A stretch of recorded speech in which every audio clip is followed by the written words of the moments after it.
Soyez les bienvenus dans la Nièvre pour suivre la 6e et avant-dernière manche de CV2V Endurance Series. Nous sommes sur le circuit de Manicourt pour suivre 5 catégories, car oui, aux 4 traditionnelles s'ajoutent les belles anciennes du VHC. Les ingrédients sont réunis, les plateaux sont remplis. Accrochez vos ceintures. Le résumé du Grand Prix de Manicourt, c'est parti.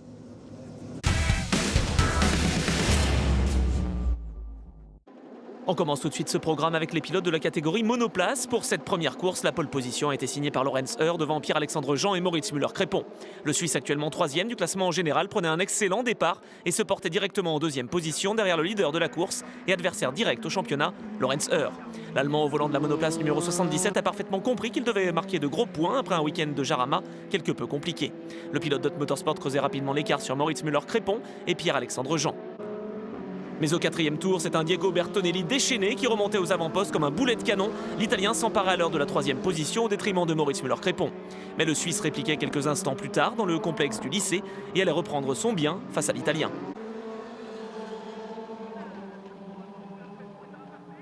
Devant, Lorenz Heur contrôlait le rythme et se défaisait des retardataires avant de se diriger vers la victoire. Il devançait sur la ligne Jean, Müller-Crépon, Bertonelli, Herriot et Creed. Sur la plus haute marche du podium, le natif de Stuttgart était aux anges, aux côtés de Pierre-Alexandre Jean et Moritz Müller-Crépon.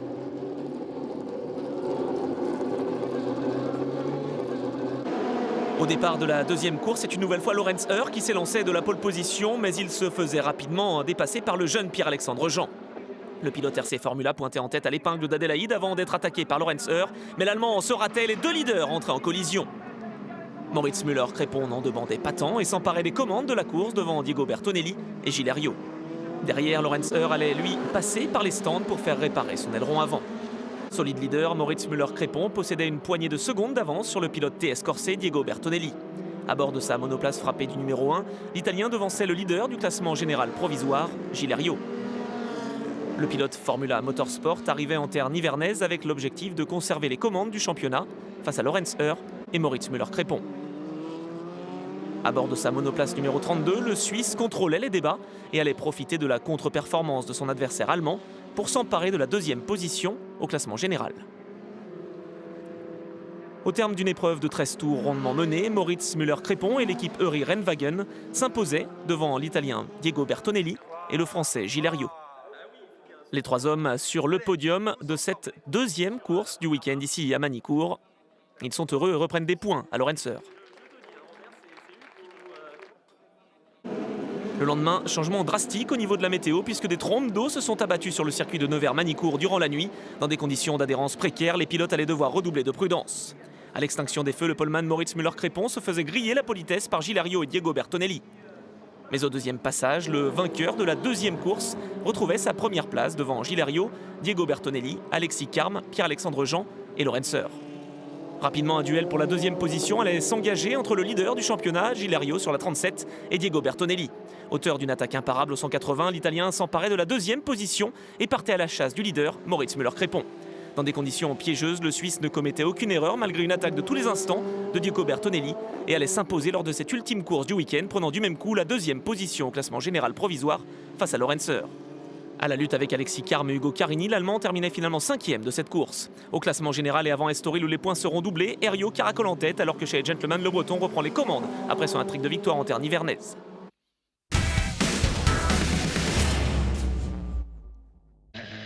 Avant de passer au résumé des 6 heures endurance prototype, découvrons ce tracé de Manicourt long de 4 km 412 à bord de la Norma TFT numéro 6, des leaders du classement prestige.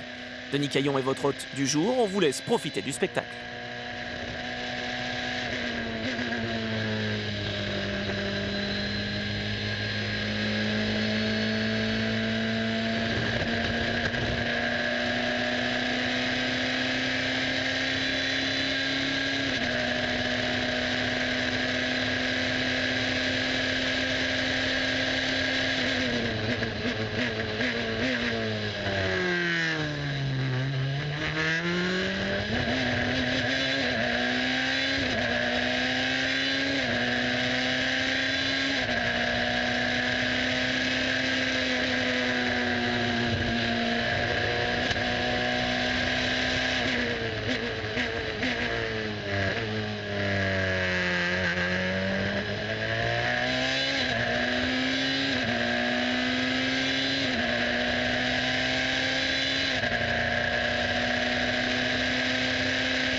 Les 20 proto-CN sont en formation pour le départ de cette course de 6 heures à coefficient 1.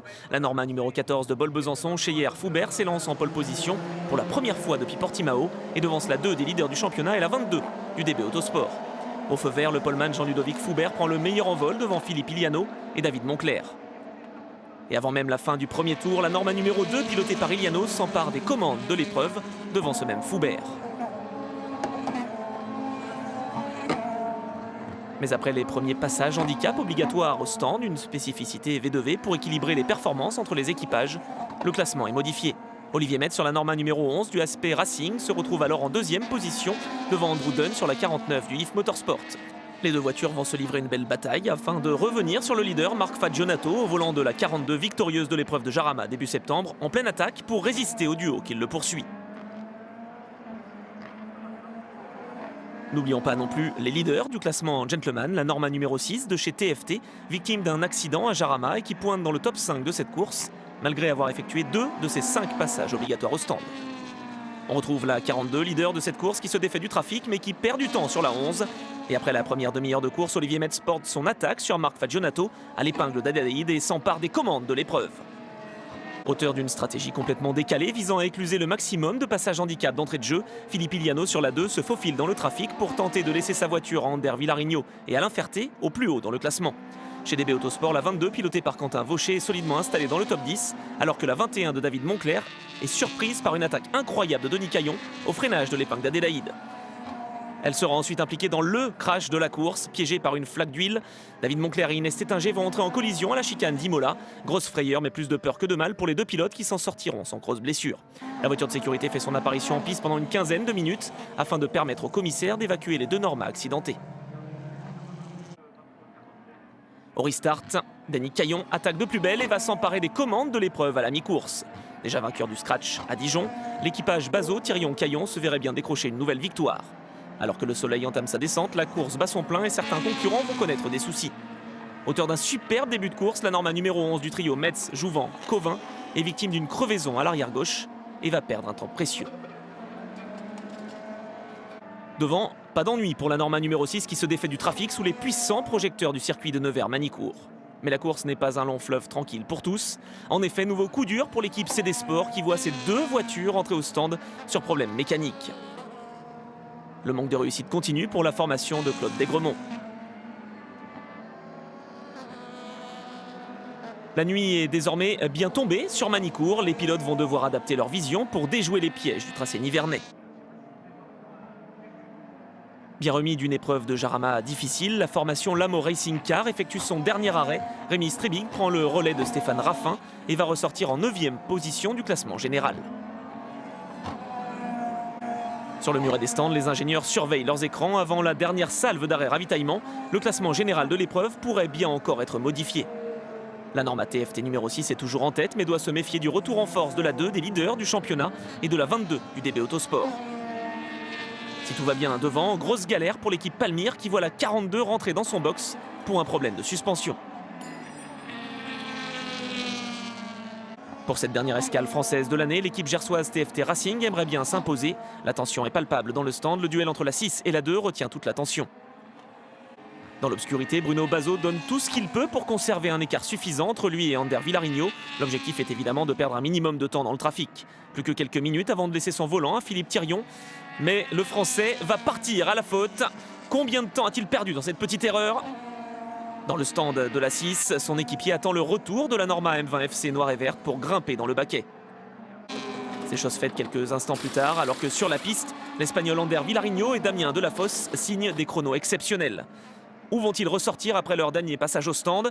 Eh bien c'est ce qu'on va voir puisque la Norma numéro 2 s'engouffre dans la voie des stands à 45 minutes de la fin de cette épreuve. Alain Ferté est prêt à prendre le relais de son équipier. La stratégie mise en place par Damien Belloc a parfaitement fonctionné puisque la 2 ressort des stands en tête de l'épreuve à moins d'une heure de l'arrivée. Deuxième place pour la 6, alors que le top 5 est complété par la 22 du DB Autosport et les deux voitures de chez Palmyre, la 41 devant la 40. Alors que les valeureux spectateurs branchés sur le live streaming officiel de l'épreuve ont vu Philippe Thirion se faire déborder par la Norma numéro 22 de Thomas Akari, l'équipe TFT encourage son pilote sur le muret des stands. Le duel de cette fin de course entre Alain Ferté et Thomas Akari est fantastique. Rappelons que les deux voitures sont actuellement aux première et troisième positions du classement général provisoire de la catégorie CN. Plus que quelques minutes seulement à résister pour le leader Alain Ferté dans cette épreuve de 6 heures qui aura tenu toutes ses promesses. Le Français dispose de plus d'1 minute d'avance sur son adversaire direct. Mais Thomas Akari ne lâche rien. Il aimerait offrir une deuxième victoire à l'équipe DB Autosport de Daniel Bassora après celle obtenue au Castellet.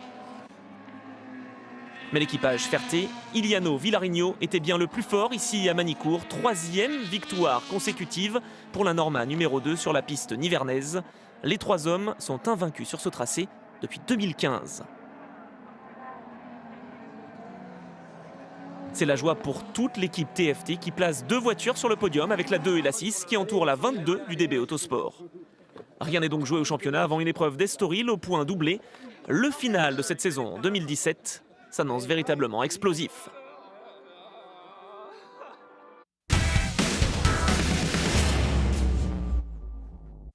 Nous sommes toujours sur le circuit de Manicourt pour suivre les meilleurs moments de l'avant-dernière manche des V2V Endurance Series 2017. On passe désormais à la catégorie Feugnot, plus que 3 courses pour connaître le nom des champions F5 et SP05. Auteur de la pole position de cette première confrontation du week-end, Nicolas Canard prenait d'entrée de jeu l'avantage sur son adversaire Jean Kellet. Mais après 8 tours, le champion Feugnot 2012 allait être contraint de repasser par la voie des stands en raison d'une crevaison à l'avant droit. Dans le peloton F5, la bagarre faisait rage et certains concurrents partaient même à la faute, forçant l'intervention de la voiture de sécurité pour calmer les esprits.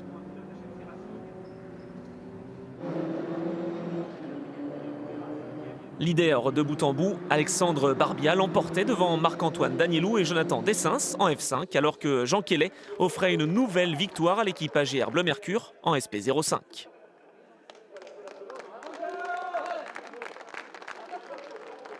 Basé sur le résultat de la première course, la grille de départ voyait Jean Kellet partir en pole position devant Cédric Gardin et Christophe Girardot.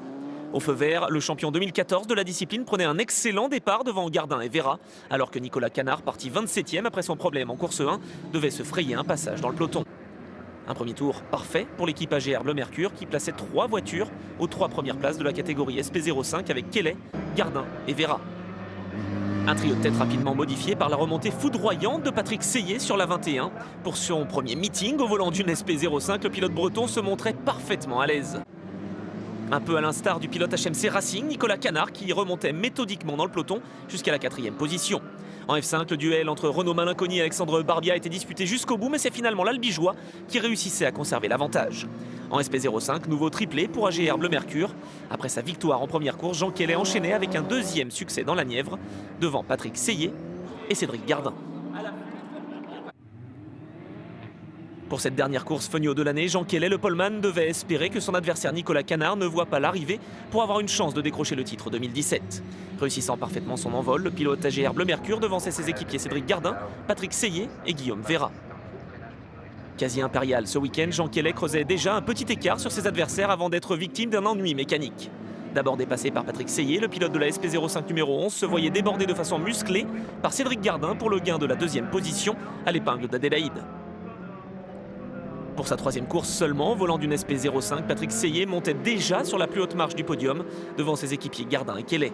Au classement général SP05, c'est bien Nicolas Canard qui l'emportait après son titre de 2012 malgré un dernier week-end compliqué. En F5, Marc-Antoine Danielou était sacré pour la 2e fois de sa carrière après 2011 et concluait une saison quasi parfaite par une victoire lors de cette 3e course devant ses adversaires Renaud Malinconi et Alexandre Barbia.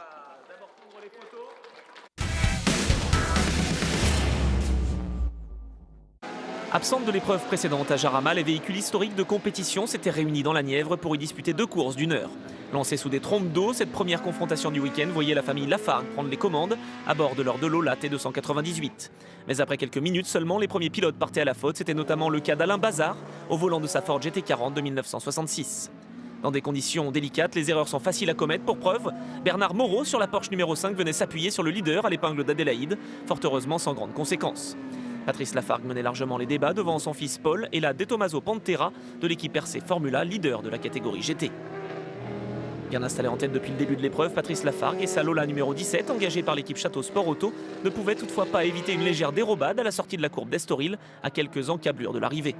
Malgré tout, le pilote nivernais s'imposait lors de cette première course disputée sur le circuit de Manicourt. En GT, victoire pour Karl Pedrazza et Vincent Capillaire devant Bernard Moreau.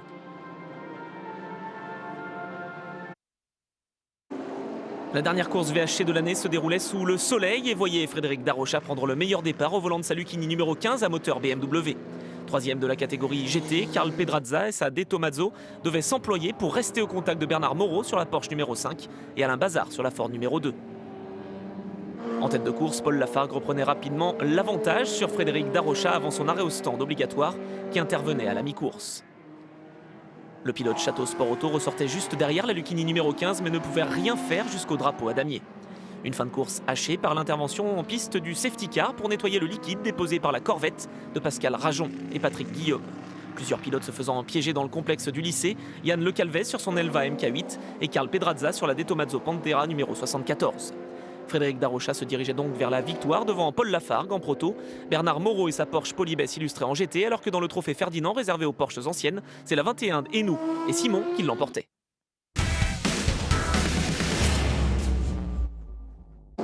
Place à la dernière course du week-end, les 4 heures de Manicourt en catégorie GT Tourisme LMP3 PFV. À l'extinction des feux, c'est une nouvelle fois la Norma M30 numéro 20 de Moligny, Foubert, Wolf, déjà Polmen à Jarama, qui prenait le meilleur départ.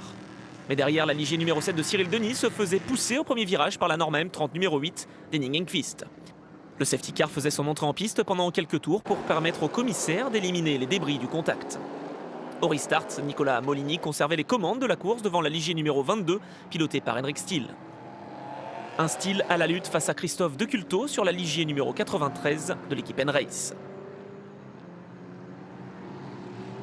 En GT, belle bagarre entre la Lamborghini 46 d'Harry Tenekezian et la Ferrari Visium numéro 1 des leaders du championnat qui n'hésitent pas à utiliser toute la largeur de la piste, voire même un peu plus pour déborder ses adversaires.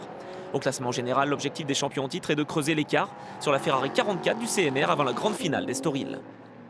En catégorie silhouette, belle démonstration de la SF TC17 numéro 99, pilotée par Steve Zacchia, placé dans le top 5 de cette course, alors qu'en PFV, la Renault RS01 Trophy, emmenée par Max Mugelli, remonte jusqu'à la deuxième position du général. Les pilotes P3 doivent se frayer un passage dans le trafic, la prudence est de mise dans ces conditions piégeuses. Sur le muret des stands, les ingénieurs suivent de près les performances de leurs pilotes avant de choisir le meilleur moment pour effectuer leur passage handicap obligatoire par la voie des stands. Mais après 1h30 de course, ce n'est pas la stratégie mais un problème mécanique qui repousse la Ligier numéro 22 de l'équipe Inter-Europol Compétition au fond de classement. Steele et Smikowski vont devoir s'employer pour remonter afin de perdre un minimum de points sur les leaders du championnat que l'on retrouve pour leur premier arrêt. Franck Gauvin, alors troisième de l'épreuve, laisse son baquet à Eric Trouillet sur la Ligier 39 du Graphe. En arrivant à Manicourt, les formations françaises et polonaises n'étaient séparées que de 3,5 points. L'attaque est donc maximale pour la Ligier numéro 22, quitte à commettre quelques petites erreurs.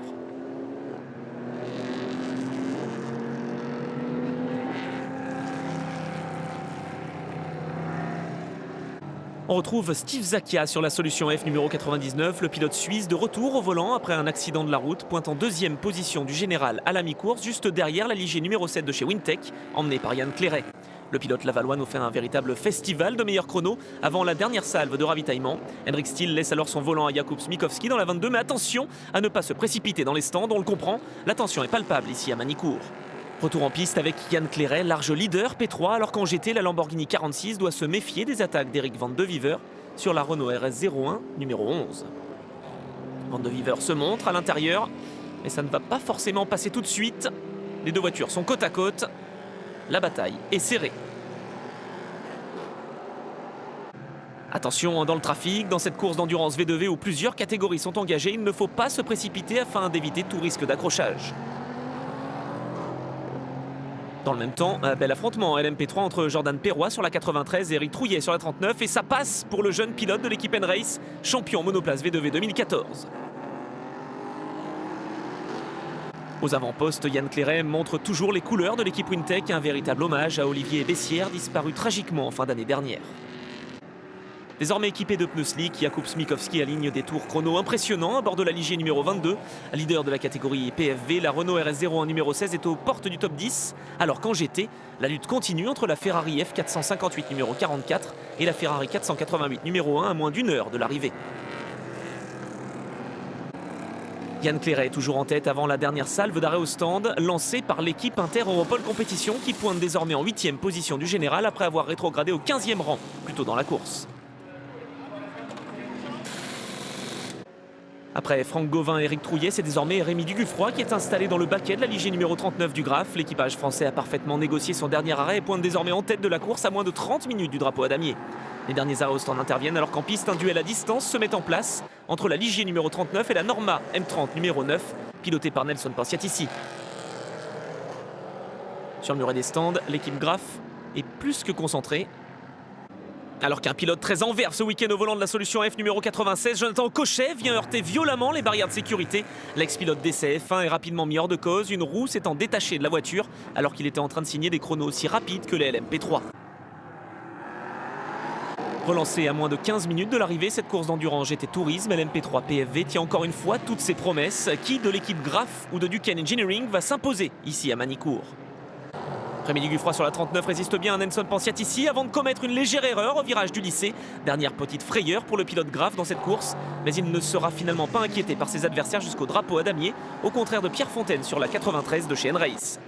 Antonin Borga est véritablement déchaîné au volant de la Norma M30 numéro 8 et signe le meilleur tour en course dans les derniers instants de cette épreuve. Il reprend plusieurs secondes au tour à son adversaire direct et peut même espérer terminer sur le podium final. C'est fait, le pilote du Duquesne Engineering va dépasser Pierre Fontaine dans le tout dernier tour, alors que le trio Gauvin, Trouillet, Duguffroy s'impose pour la première fois de l'année en V2V. C'est la joie au sein de l'équipe Graphe de Pascal Roturier. Excellente opération également en GT pour l'équipe Visium grâce à une 3e victoire de rang cette saison. Avec ce succès en P3, la formation Graphe peut être ravie. Elle reprend des points précieux à l'équipe Inter-Europol Compétition. 2 voitures de l'équipe Duquesne Engineering entourent les vainqueurs du jour sur le podium final. En GT, Visium s'impose devant CMR et AB Sport Auto. En PFV, c'est le DEMJ qui l'emporte, alors qu'en silhouette, la 99 de Zakia et Pourquier termine sur la plus haute marche du podium. Clap de fin sur cette épreuve de Manicourt qui a été disputée du début à la fin et cap au sud-ouest, au Portugal, à Estoril pour la grande finale de cette saison 2017 des V2V Endurance Series. D'ici là, portez-vous bien et n'oubliez pas de nous suivre sur les réseaux sociaux. Salut!